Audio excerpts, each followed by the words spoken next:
My name is Winter Vance. I'm a forensic accountant, and I've worked for one of the world's big four audit firms for more than 10 years.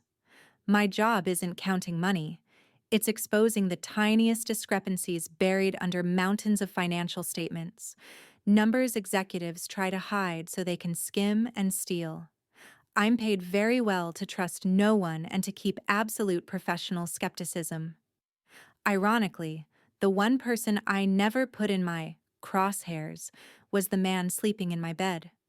I had just gotten home from a 2-week work trip in Chicago. Home was a Victorian-style house in the suburbs, property I inherited from my grandmother before I got married. The house had been paid off for years, and the deed listed only my name. By law, it was my separate property, untouchable. But as I dragged my suitcase up the front steps, a bright orange notice slapped on the front door caught my eye. My heart skipped. Not from fear, but from how absurd it was. It was a bank notice of loan default. It warned that the house was being prepared for foreclosure because payments were 6 months past due. I froze. I didn't have a loan. I tore the paper down and scanned the numbers. A $450,000 balance, an equity-backed line of credit tied to my house. I took a slow breath and flipped into work mode. Cold, detached, and locked on facts. Then I walked inside. Mark, my husband, was on the couch, glued to his computer screen where green and red candlesticks flashed nonstop. The TV blared a crypto market news channel. "Mark," I said, so calm it surprised even me. I held the orange notice up. "Why does the bank want to foreclose on my house for a mortgage I never signed?" Mark looked up, startled for half a second, then slid right back into his usual smug expression. He pulled off his headphones and sighed like I was a kid interrupting something important. "You're home? Don't make a big deal out of it, Winter. It's just an automated warning. I'll handle it as soon as cash flow comes in." Cash flow? I stepped closer and slapped the notice onto the glass coffee table. "Where did you get the authority to borrow against my house? My name is on the deed. They need my signature to pull money from the bank." Mark shrugged, casual to the point of being chilling. "So I signed for you. You're always traveling, and investment opportunities don't wait. I needed capital to buy the dip. This is our chance to level up, Winter. I'm building a financial empire for us." I stared at him, my brain already breaking it down like a fraud case. He'd just admitted forging my signature. He'd crossed into my separate property without blinking. "Mark, that's forgery. And bank fraud. What did you do with the $450,000? "Don't throw those big scary words at your husband," Mark snapped, acting offended. "I put it all into a digital art project and a few promising coins. And I started a blockchain tech consulting company. The market's just correcting. It's only a matter of time before it shoots to the moon. Then I'll pay the bank back and buy you a mansion twice the size of this old house." "The market is crashing, Mark. And you haven't paid interest for 6 months," I said, pointing at the notice. "The bank is about to start foreclosure. We'll get kicked out." Mark stood up and moved like he was going to put a hand on my shoulder, but I stepped back. He clicked his tongue. "Come on. Don't be selfish. You work in finance and you're still thinking like a conservative. The deed might be in your name, but we're married. Spiritually, it's a shared asset. I have every right to use financial leverage to optimize returns." He paused, then delivered the finishing blow, the moment I realized his audacity had no bottom. "And since you're home, transfer me about $30,000 from your personal savings. I need to cover the interest so they'll take that notice down. And more importantly, I need to buy more crypto to average my cost basis. I'm tight right now. You're my wife. You're supposed to carry the load when things get hard." I looked Mark straight in the eye. No remorse. He truly believed forging my name, mortgaging the only roof over my head, and tossing it into digital gambling was smart investing. And now he wanted my hard-earned money to clean up his mess. I didn't yell. I didn't cry. Somewhere in my head, a switch flipped. Mark wasn't my husband anymore. He was a subject to be investigated, and this debt was a material misstatement that needed to be eliminated. "All right," I said softly, hiding the nausea curling in my stomach. "Let me see what I can do." Mark smiled, victorious, and turned back to his computer. "That's my good wife. I knew you'd understand." He had no idea that nod wasn't submission. It was the opening shot of his collapse. The next morning, my phone buzzed nonstop. My mother-in-law's name filled the screen. Before I could even say hello, her voice came through shrill enough to sting my ears. "Winter," Mark called me. "What did you do to make your husband suffer like this? He's under huge pressure from the market. You're his wife. You should be supporting him, not nitpicking paperwork." I put her on speaker, set the phone on the kitchen counter, and calmly made coffee. She launched into her greatest hits. "I was too practical," she said. "I clung to a piece of paper like it was gold while my husband needed capital for business." In her mind, men build houses and women build homes, and apparently, building a house meant I should hand Mark my assets so he could burn them in crypto. Mark sat across from me, eating breakfast, watching me with a look of accusation, chiming in with his mother. "See? Mom understands decentralized finance and new technology better than you do. You're too safe, Winter. That's why you're an employee and I'm an entrepreneur." I took a sip of black coffee and forced my contempt back down. I needed time. I needed him completely relaxed. "You're right," I said quietly, lowering my eyes like I felt guilty. "I'm sorry. I was just shocked. I'll start the paperwork to pull money from my personal retirement account to help you pay the bank interest. But the withdrawal process takes a few days."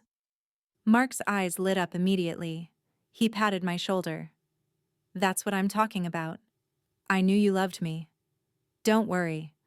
Once we get past this dip, we're going to be rich." My performance of obedience made Mark drop his guard. He went back to his office to keep running the empire, and I drove away. I lied that I was going to work. In reality, I went to a quiet cafe on the other side of town to start auditing my own life. I opened my laptop and connected through a VPN for security. First thing I did, pull the public records from the county recorder's office. I needed to see the loan file with my own eyes. It took 5 minutes to find it. A deed of trust recorded a $450,000 loan secured by my house. On the last page, the signature Winter Vance looked shaky, but close enough. Mark had clearly practiced. But what made me curl my lip into a cold smile wasn't the fake signature. It was the round black stamp beside it, a notary seal. By state law, a notary has to witness the signer sign and verify their ID. The signing date on the document was May 14th. On May 14th, I had swiped my company card at a Chicago hotel to check in. I had a hotel receipt, plane tickets, and time logs, an airtight alibi. I zoomed in on the name on the notary seal, Sarah Jenkins. The name felt dangerously familiar. I scrolled through my mother-in-law's social media, and there it was. Sarah Jenkins was her weekend card game friend. Mark hadn't committed this crime alone. He'd teamed up with his mother's friend to commit notary fraud. That wasn't a slap on the wrist. That was serious, potentially federal. I kept digging. As his wife, I knew his email and exchange logins because he always left "Remember Me" turned on in our shared browser at home. I'd synchronized that data to my own machine a long time ago, just in case. Today, just in case, arrived. I logged into Mark's crypto wallet and exchange accounts. The transaction history read like an indictment. Mark hadn't bought the dip or held long-term the way he bragged. He was a bad gambler. He bought tops and sold bottoms over and over. Fees and slippage ate nearly 30% of the funds. But the more interesting story was in the withdrawals. Over the past 2 months, he'd moved a total of $50,000 in crypto to an unfamiliar wallet. And then, that money had been converted into cash. I followed the money trail. A set of transfer receipts from a secondary account Mark had, one I'd just uncovered, went to a business account named Luxury Lifestyle LLC. A quick search in the state business registry showed the owner, Vanessa K., the former receptionist at a real estate company where Mark worked 2 years ago. I screenshotted everything: blockchain transaction logs, transfer receipts, Vanessa's business registration, and the affectionate messages he'd sent her through a secure chat app I'd just recovered. So the money borrowed against my house wasn't only getting torched in crypto, it was also funding fancy dinners and designer handbags for his mistress. I closed my laptop. Not a single tear. To a forensic accountant, betrayal is just a bad debt to write off, and Mark was an asset fully impaired. I had enough evidence. Now it was time to deliver the penalty. Monday morning, instead of going to my office, I drove straight to the bank's main branch, the one where Mark had opened the loan. I didn't bring money to cover his mess. In my leather briefcase was a thick file labeled Fraud Evidence.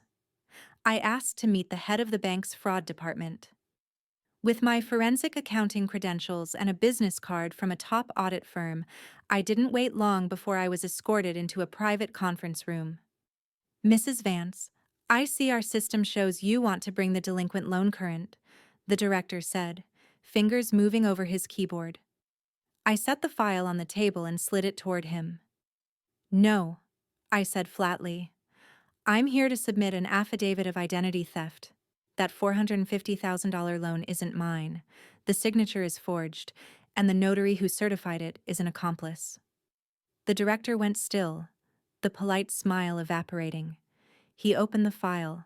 The first page was a copy of my flight itinerary and hotel receipt proving I was 800 miles away on the signing date. The next page documented the connection between my mother-in-law and notary Sarah Jenkins. "This is a very serious allegation," he said, a sheen of sweat forming at his hairline. "Banks hate internal failures like this." "I know.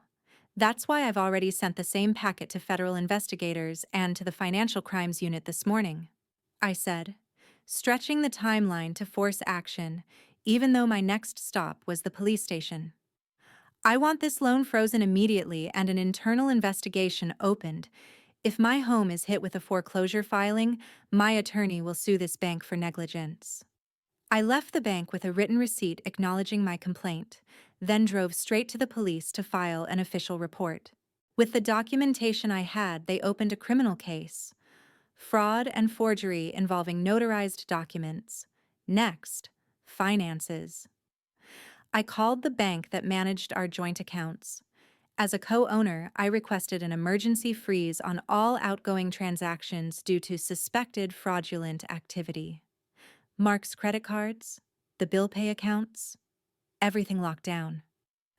When I got home, it was already dark. Mark was in the kitchen, opening a bottle of cheap wine. He looked unusually upbeat, probably thinking my $30,000 transfer was about to hit. "There you are, babe," Mark beamed, pouring 2 glasses. "Good news. The market just showed a small recovery signal. If your money gets here by tomorrow morning, I'll make it all back. Did you start the transfer?" I set my bag down and looked at him with the same cold gaze I used on embezzling executives right before the handcuffs came out. "Yes," I said. "Everything is done." "Perfect." He raised his glass. "To our rich future. I knew you were the best wife." Right then, the doorbell rang. Mark frowned. "Who's coming this late? Probably a delivery." He set the glass down and went to the door. I stayed where I was and counted in my head. 1, 2, 3. The door opened. Not pizza. A large man in a black suit, a process server. "Are you Mark Vance?" the man asked. "Yeah, why?" "You've been served." The man shoved a thick envelope into Mark's hand and turned away, leaving quickly. Mark shut the door, confused, and ripped it open. "What the hell is this?" he muttered. He pulled out a stack of papers. The first page had a huge bold heading, "Petition for divorce." But that wasn't all. Beneath it was another document, a court summons tied to a civil claim and a notice of a criminal investigation for financial fraud. Mark's hands started shaking. He dropped the papers to the floor. He spun toward me, his face drained white. "Winter, what is this? You're joking, right?" I walked over, picked up the divorce petition, dusted it off, and placed it neatly on the table beside his cheap wine. "Not joking, Mark. I reported the forged signature. I reported the fraud to the bank. And I froze every joint account." "You're insane!" he shouted, lunging toward me, then stopping cold when he saw my phone in my hand, the 911 screen ready. "I'm your husband. I did all of this for our family. You're really going to throw your husband in jail?" "You didn't do it for family," I said, my voice sharp as a razor. "You did it for your greed and your ego. And by the way, I know about Vanessa and the money you sent her. I hope she's got enough cash to bail you out." Mark went dead still. His mouth opened like he wanted to say something, but nothing came. The investment genius and alpha husband costume had been ripped off. All that was left was a pathetic man trembling. "You have 15 minutes to pack your personal things and get out of my house," I said, pointing to the door. "If you're still here after 15 minutes, the police will arrive sooner than you think." Mark's downfall didn't happen like an explosion. It happened like a rotten building with its foundation pulled out, slowly collapsing in a long, painful grind. 3 weeks after I threw him out, we met in family court. Mark showed up looking wrecked, wearing an old suit because most of his designer clothes were still in the house he wasn't allowed to enter under the temporary no-contact order. His mother came with him, sobbing, along with an overworked court-appointed attorney. At the preliminary hearing, Mark tried to play the misunderstood husband. His attorney argued that the mortgage loan was a business effort for the family's benefit, and therefore the $450,000 debt should be split in half.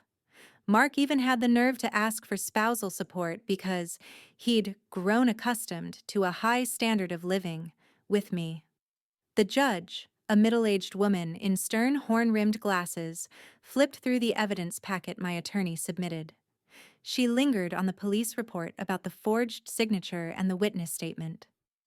"Mr. Vance," the judge said, her voice cold across the courtroom, "are you telling me that forging your wife's signature to borrow money, then moving that money into your personal crypto wallet and your mistress's account, was an act for the family's benefit?" Mark stammered. "Your Honor, it was a risky investment. I intended to pay it back." "That is not an investment," the judge cut him off, banging the gavel. "That is asset dissipation and fraud.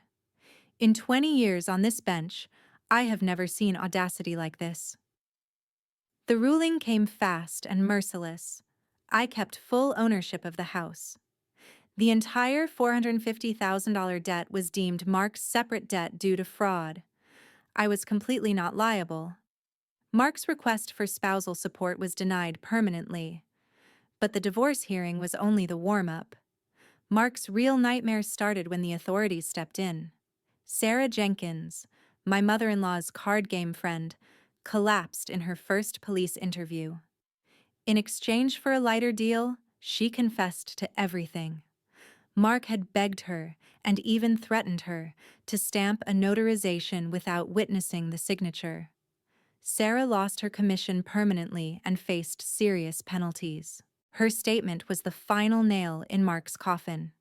The bank, after receiving investigative findings, immediately pursued Mark for loan fraud. It was a heavy charge. And Mark's business empire? Gone.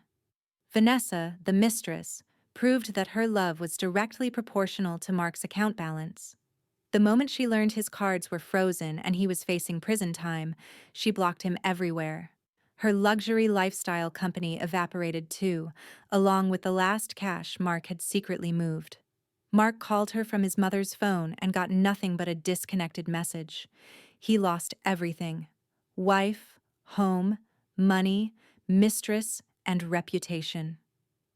On the day police came to arrest Mark, I got a text from an old neighbor who lived near my former mother-in-law. She said 2 patrol cars, sirens screaming, screeched to a stop in front of the house. Mark was dragged out of the basement where he'd been hiding, hands cuffed behind his back. My mother-in-law wailed and chased the cars, screaming that her son was innocent and that I was an evil daughter-in-law who set him up. Nobody cared about her crying. I sat in my quiet living room, my house, finally safe again. I opened a bottle of expensive wine, the kind Mark always wanted but I never allowed. I took a sip and let the bittersweet taste spread. My phone buzzed. An email from my attorney. The bank has agreed to release the lien on your home based on the court's fraud finding. Your title is clear again. I smiled. My old life was dead, but a new life, clean and free, had just begun. Mark thought he could play games with numbers in front of a forensic accountant. He picked the wrong opponent. 1 year later, I sat on the front porch, watching the garden I'd recently renovated. Rose bushes were in full bloom, red and proud. The house was quiet now. No more non-stop market news or Mark shouting about crypto charts. Everything was back where it belonged. After the court ruling, I spent another 3 months working with the bank's legal team and the local land records office. Eventually, the name Mark Vance and that fraudulent loan were completely scrubbed from my property records. My title was clean again. Only my name. My credit score, after taking a slight hit, climbed back to near perfect, close to 800. Mark didn't get that kind of reset. Because of the severity, defrauding a financial institution and identity theft, Mark didn't get probation. He was sentenced to 4 years in state prison. But the most brutal punishment for Mark wasn't prison. It was what waited for him after. The court ordered him to repay the bank for the full loss and legal costs. From behind bars, Mark filed for personal bankruptcy, hoping to wipe out the enormous debt and start over. He thought bankruptcy was a magical reset button. But he forgot, or never knew, a basic rule any accountant knows. Debts arising from fraud are not dischargeable, even in bankruptcy. That debt would follow him like a shadow for the rest of his life. Any paycheck he earned afterward would be garnished. Any asset he inherited, say, from his mother, would be seized. Mark had signed his own lifetime sentence of financial servitude. My ex-mother-in-law still tried to call sometimes from unknown numbers, crying that she was old and Mark was suffering in prison.